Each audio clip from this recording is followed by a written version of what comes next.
பிரான்சில் சலூன் மற்றும் அது சார்ந்த தொழிலில் நடவடிக்கைகளில் ஈடுபடும் தமிழர்கள் உட்பட வெளிநாட்டு உரிமையாளர்களுக்கு கடும் எச்சரிக்கை விடுக்கப்பட்டுள்ளது.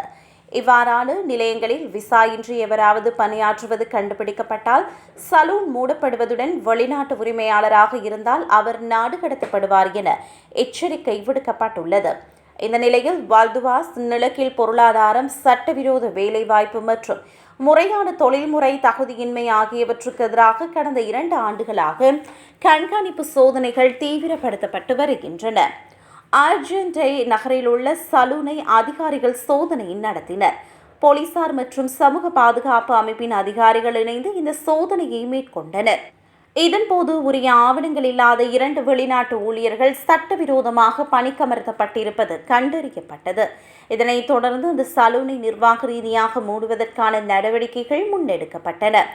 சட்டவிரோத வெளிநாட்டு ஊழியர்களை பணிக்கமர்த்துவது சலூன் உரிமையாளர்களுக்கு அபராதம் மற்றும் மூடல் உத்தரவை ஏற்படுத்தும் எனவும், உரிமையாளர் ஒரு வெளிநாட்டவராக இருந்தால் அவரது வதிவிட உரிமம் ரத்து செய்யப்பட்டு நாடு கடத்தப்படுவார் என்றும் மாவட்ட நிர்வாகம் எச்சரித்துள்ளது.